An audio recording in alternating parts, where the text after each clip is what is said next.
नमस्कार, मैं हूं आमिल बेग। आप देख रहे हैं सिटी बुलेटिन न्यूज़। पेश हैं आज के प्रमुख समाचार। रामलला के दर्शन को देश विदेश से आ रहे श्रद्धालुओं को अब धूप से परेशान नहीं होना पड़ेगा। भक्तों को भक्ति पथ पर भी छांव मिल सकेगी।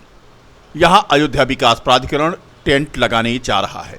ये टेंट सिर्फ धूप से ही नहीं बल्कि पानी से भी बचाएगा। प्राधिकरण प्रशासन कुछ इस तरह का इंतजाम करने का विचार कर रहा है। साथ ही इसी पथ पर सड़क के किनारे रेलिंग भी लगनी प्रारंभ हो गई है। इसकी भी मॉनिटरिंग प्राधिकरण ही कर रहा है। हनुमानगढ़ी से दशरथ महल होकर अमवा मंदिर जाने वाले मार्ग भक्ति पथ जो कहलाता है, इसी मार्ग पर स्थित बजरंगबली की प्रधानतम पीठ हनुमानगढ़ी पर नृत्य दर्शन करने वालों की लंबी कतार देखी जाती है। रामलला का दर्शन करने आने वाले श्रद्धालु हनुमानगढ़ी पर भी अपनी आस्था निवेदित करते हैं। कभी कभी तो ये कतार 600 से 700 मीटर दूर स्थित श्रृंगार हाट तक पहुंच जाती है और यहां तेज धूप की चपेट में आने से कई बार श्रद्धालु मूर्छित होकर गिर जाते हैं। श्रद्धालुओं को हो रही असुविधा को देखते हुए प्राधिकरण ने टेंट लगाने का निर्णय लिया है। इसके अतिरिक्त श्रृंगार हाट से हनुमानगढ़ी तक मार्ग के किनारे आकर्षक रंगीन कपड़े की छायादार कैनोपी को भी सज्जित किया जाएगा। कुल 72 मीटर लंबे भक्ति पथ पर अभी तक छांव की कोई व्यवस्था नहीं थी। यहां 250 मीटर की दूरी को टेंट से ढका जाएगा। इसको लगाने में लगभग 1.5 करोड़ रुपए का खर्च आने की संभावना है। राजस्थान के राज्यपाल कलराज मिश्र परिवार समेत आज अयोध्या पहुंचे। इस दौरान उन्हें सर्किट हाउस में गार्ड ऑफ ऑनर दिया गया। इससे पहले महर्षि वाल्मीकि एयरपोर्ट पर अधिकारियों ने उनका स्वागत किया। अयोध्या पहुंचने पर राज्यपाल कलराज मिश्रा ने कहा कि भव्य मंदिर में भगवान राम की प्राण प्रतिष्ठा के बाद पहली बार वो अयोध्या पहुंचे हैं। इसके साथ ही उन्होंने कहा कि स्वाभाविक है कि जिस मंदिर के निर्माण के लिए कोटि कोटि लोग लगे रहे, आंदोलनरत रहे, हम सब लोग भी आंदोलन में सहभागी थे। जब मंदिर बन गया तो मन को इतनी प्रसन्नता हुई कि इसको प्रकट नहीं किया जा सकता। भव्य मंदिर बन जाने के पश्चात प्राण प्रतिष्ठा हो जाने के बाद मैं प्रथम बार अयोध्या में आ रहा हूँ रामलला का दर्शन करने के लिए। स्वाभाविक है कि जिस मंदिर के निर्माण के लिए कोटि कोटि लोग लगे रहे, आंदोलनरत रहे, हम सब लोग भी उसमें सहभागी थे। जब बन गया तो मन को कितनी प्रसन्नता हुई है, इसको प्रकट नहीं किया जा सकता। बहुत परिवर्तन हुआ है और यहाँ आते मुझे लगा कि मैं उसी अयोध्या में जा रहा हूँ जिसमें मैं लगातार आता रहा या कहीं अन्यत्र आ गया। इतना जबरदस्त विकास हुआ है। महर्षि वाल्मीकि अंतर्राष्ट्रीय हवाई अड्डा भव्य बना है। इसने एकदम स्वरूप ही बदल दिया है। तो स्वाभाविक है यहाँ आने के पश्चात एक अद्भुत प्रकार की प्रसन्नता की अनुभूति हुई है। उत्तर प्रदेश के विधानसभा अध्यक्ष सतीश महाना आज अयोध्या पहुंचे। सर्किट हाउस में अयोध्या विधायक वेद प्रकाश गुप्ता ने उनका स्वागत किया। सतीश महाना ने राज्यपाल राजस्थान कलराज मिश्रा से भी मुलाकात की। वो दर्शन करने आज अयोध्या पहुंचे थे। इस दौरान पत्रकारों से बात करते हुए उन्होंने कहा कि श्री राम जन्मभूमि आंदोलन के साथ वह 1984 से जुड़े हैं। अयोध्या का वह प्रभारी मंत्री रह चुके हैं और प्रभारी मंत्री होने के नाते अयोध्या के विकास में वह सेवा कर सकें, इसके लिए अपने आप को सौभाग्यशाली समझते हैं। आज मर्यादा पुरुषोत्तम भगवान श्री राम का जो मंदिर खड़ा हो रहा है, उससे पूरी देश दुनिया में प्रतिष्ठा बढ़ी है। भगवान राम के इस धरती पर अवतरण की बाद जिस तरह से उत्साह लोगों में देखने को मिला है, वो अद्भुत है। 22 जनवरी को इस देश, इस दुनिया के हर हिंदू धर्मावलंबी को लगता था कि भगवान राम उसके घर आ रहे हैं। तीर्थ स्थल के साथ एक व्यक्तिगत और इमोशनल स्थान है। श्री राम जन्मभूमि आंदोलन के साथ मैं 1984 से जुड़ा हूँ, जिस समय दोबारा ही शुरू हुआ था आज़ादी के बाद। मैं अयोध्या का प्रभारी मंत्री रहा हूँ। प्रभारी मंत्री होने के नाते से अयोध्या के विकास में मेरी सेवा हुई है, मैं सेवा कर सका हूँ, इसके लिए मैं अपने आप को सौभाग्यशाली मानता हूँ। आज मर्यादा पुरुषोत्तम भगवान श्री राम की जन्मस्थली के ऊपर जो भगवान का मंदिर खड़ा हो रहा है, उसके पूरे देश और दुनिया में प्रतिष्ठा है।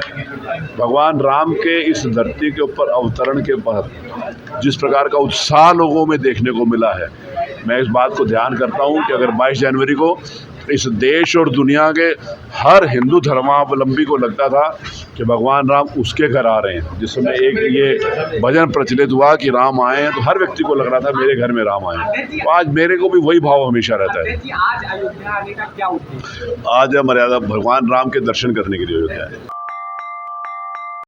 2024 के अंत तक राम मंदिर का प्रथम द्वितीय तल तैयार हो जाएगा। प्रथम तल पर राम दरबार होगा। 1000 वर्ष की अवधि का ये राम मंदिर होगा। 750 मीटर परिक्रमा मार्ग यानी परकोटा होगा। बता दें कि राम मंदिर निर्माण में L&T टाटा कंसल्टेंसी के साथ उत्तर प्रदेश राज्य के निर्माण निगम भी इसमें शामिल हो गई है। राम मंदिर निर्माण समिति के चेयरमैन नृपेंद्र मिश्रा ने कहा कि निर्माण का मुख्य लक्ष्य 2024 के अंत तक पूर्ण कर लेना है। निर्माण पूरा करने के बाद इसे ट्रस्ट को सौंप देना है। निर्माण में मंदिर का प्रथम तल, द्वितीय तल और राम दरबार है। कुबेर टीले का कार्य शुरू हो गया है। सप्त ऋषि मंदिर की फाउंडेशन की खुदाई भी पूरी हो चुकी है। देखिए, हम यहाँ पे जो बैठक कर रहे हैं उसमें हमारा जो मुख्य लक्ष्य है वो 2024 तक जो निर्माण कार्य पूरे किए जाने हैं और जिसको पूरा करके ट्रस्ट को सौंपा जाना है। इसमें लक्ष्य के अनुसार आप सभी अवगत हैं कि मंदिर का निर्माण कार्य, जिसमें प्रथम तल, द्वितीय तल और राम दरबार प्रथम तल पर, ये पूर्व निश्चित ट्रस्ट ने किया है। कल भी ट्रस्ट ने प्रगति की समीक्षा की और आशा बताई कि लक्ष्य के अनुसार जो निर्माण कार्य किया जा रहा है वह संतोषजनक है। कुबेर टीला पूर्ण हो चुका है। सप्तमंडल की आधारशिला जो फाउंडेशन कहते हैं उसकी खुदाई पूरी हो चुकी है और निर्माण कार्य उस पर चालू है। सबसे बड़ी चुनौती परकोटा की है, जो लगभग 795 मीटर यानी लगभग 1 किलोमीटर की परिक्रमा है। उसे इस वर्ष के अंत तक पूर्ण करना एक अपने में चुनौती है, लेकिन हम सभी मिलकर के L&T, TCE और अन्य निर्माण एजेंसी, जिसमें अब उत्तर प्रदेश राज्य की निर्माण निगम भी जुड़ गई है, मिल कर के वह आगे बढ़ रहे हैं। पूरी तरीके से हम आश्वस्त हैं कि जो निर्माण की गति है वह तो अपनी जगह रहे, लेकिन उससे ज़्यादा महत्वपूर्ण है कि गुणवत्ता, निर्माण की गुणवत्ता क्या है। किसी प्रकार का समझौता हम निर्माण कार्य में नहीं करेंगे। रामनवमी पर अयोध्या आने वाले श्रद्धालुओं को तकलीफ न हो, इसके लिए परिवहन निगम ने भी तैयारी पूरी कर ली है। श्रद्धालुओं की सेवा के लिए 120 बसों का अतिरिक्त बेड़ा सड़कों पर उतारेगी रोडवेज। हाईवे पर साकेत पेट्रोल पंप के पास अस्थायी बस अड्डा बनाया जाएगा और 14 अप्रैल से अस्थायी बस स्टैंड बस्ती, गोरखपुर, गोंडा, बलरामपुर, अंबेडकर नगर, आजमगढ़, सुल्तानपुर, प्रयागराज और लखनऊ रूट पर अतिरिक्त बस चलाने के लिए तैयार होगा। रामनवमी मेले में 50 लाख से अधिक श्रद्धालुओं के अयोध्या पहुंचने की उम्मीद है। 16 अप्रैल से 18 अप्रैल तक सबसे ज़्यादा भीड़ होने की संभावना है। बता दें कि 17 अप्रैल को राम जन्मोत्सव मनाया जाना है और इसके लिए बड़ी संख्या में श्रद्धालुओं के अयोध्या पहुंचने की उम्मीद में परिवहन निगम यानी रोडवेज ने 120 अतिरिक्त बसों का बेड़ा उतारने का फैसला लिया है। श्री राम की प्राण प्रतिष्ठा के बाद से इस बार ये अपेक्षा की जा रही है कि पिछले साल की अपेक्षा भीड़ ज़्यादा, यात्रियों की भीड़ ज़्यादा रहेगी, दर्शनार्थियों की भीड़ अत्यधिक रहेगी। इसके माननीय परिवहन मंत्री जी की अपेक्षानुरूप हम लोगों ने 120 बसों की व्यवस्था की है ताकि किसी भी श्रद्धालु को यहाँ आने में और जाने में परेशानी न हो।